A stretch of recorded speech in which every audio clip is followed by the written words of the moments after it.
You now are listening to the audio podcast of Prisoners of Hope, the antidote to what ails your heart.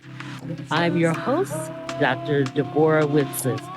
So come on in, pull up a chair, and open up your mind as you get ready to receive the download that hope will bring.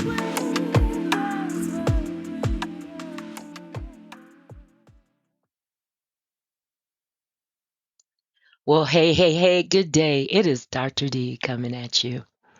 Today we're going to talk about the untouched. What I really am talking about is the untouched place in your repertoire. You know the place that you haven't given up control, that place that you hide back, you hold back from God. In Psalms, the psalmist talks about this. This is Psalm 139, verse 7, the Message version. Is there any place I can go to avoid your spirit, to be out of your sight? Is there any place that you can truly establish as untouched? In this episode, we will examine the characteristics of the untouched places that we have in our heart. In the second part of this series, we will cover strategies for bringing these places out of the darkness into the light. So buckle up your seatbelts and stay tuned.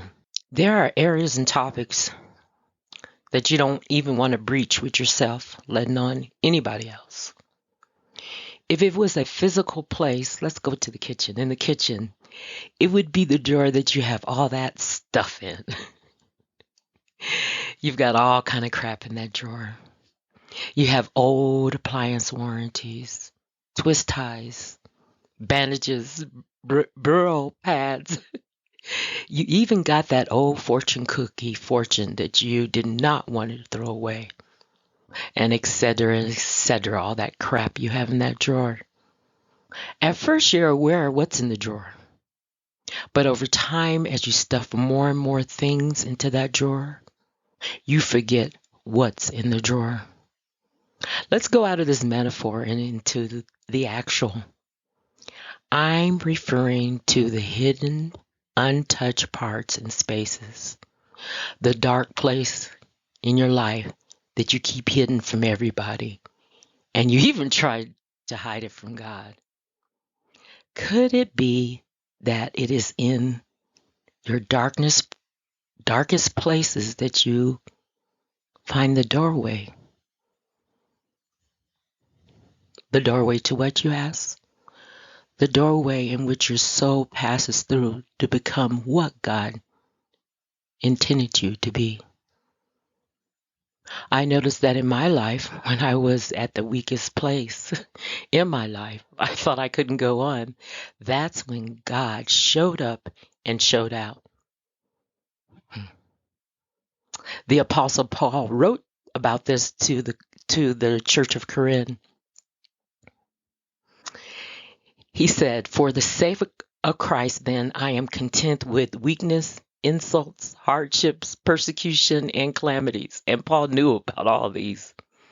"For when I am weak, then I am strong." 2 Corinthians 12:10. Perhaps the path to becoming stronger lies in your reveal of those untouched places and spaces in your heart. To dive into that place perhaps you don't even want to know about, or perhaps that place you knowingly hide. Whichever is true, you don't know that they're there, or you are knowingly hiding it. It doesn't matter. The point is, there is some area in your life you have posted the closed door sign on. You don't want God to enter. You want him to keep out, right? You don't want to talk about it. You don't want to know about it. Perhaps God has labeled these your some area that you don't want to talk about. Some of you might say, no, no, no, no, no, no. I'm very open. I am really open to God, to all things. Perhaps your some area is labeled lack of humility, the lack of understanding, the importance of the untouched places, the hidden places in your heart can be a detriment and impediment to your ability to walk our God, your God given purpose. So these places can pose as an obstruction to your path. You know, at some level, we instinctually know something is wrong. Have you ever felt unsafe, unrest, unpeaceful, unhappy, and you don't even know why? That means you're existing in the world I call of un. Something is off balance. It's called free-floating anxiety. Have you ever had it? There's a lot of bad symptoms that begin to manifest when you have free-floating anxiety, panic, fast heartbeat, sweating, worry, jitters, on and on and on, inability to sleep. This causes a dumpster fire in your life. So you don't even know what's happening. You just feel like it's out of control, but you can't put your finger in it. You don't know where your anchor is. You're looking everywhere for your anchor. Perhaps your anchor is in that untouched hidden space. You see, the soul knows when things are unsettled, and the Holy Spirit deals in things of the soul. I'm just trying to make the connection for those of us who don't know the way the Holy Spirit communicates. Sometimes it's a thought, just pops in your head.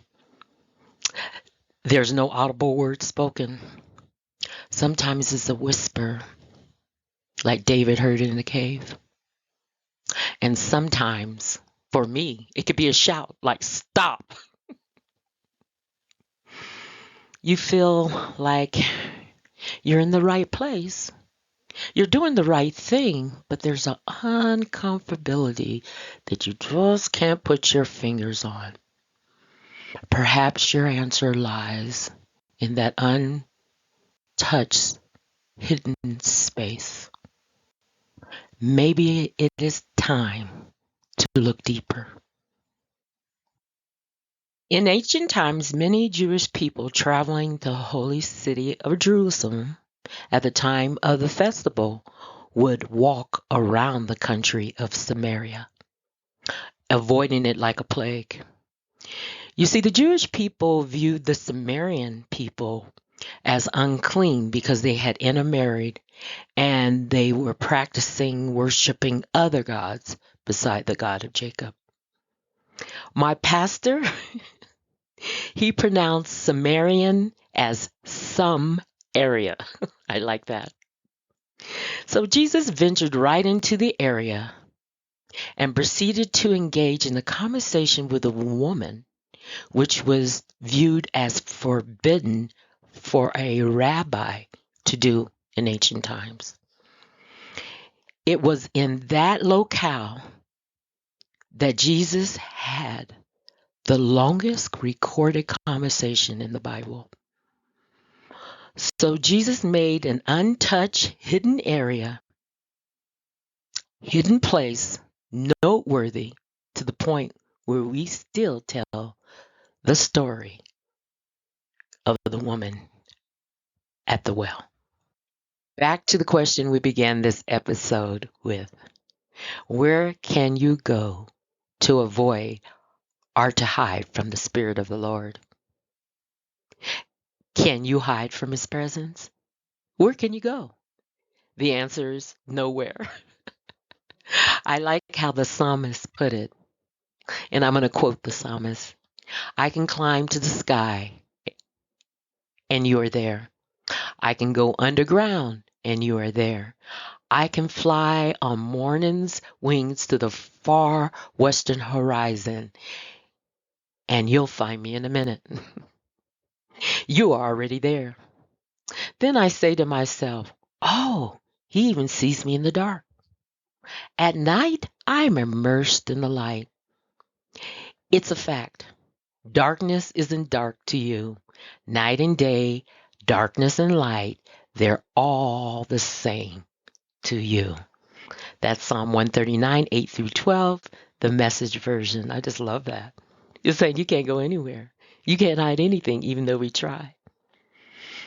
In part 2 of the series, we're going to examine what it took for the woman at the well to let Jesus into her untouched hidden place. Perhaps we can learn from this woman how to let Jesus into our own untouched, hidden some area. God bless. Until next time, signing off, Dr. D. My hope is that this journey has been fruitful and you're able to take it and apply it to your life. Until next time, tune in again for the Prisoners of Hope podcast. God bless.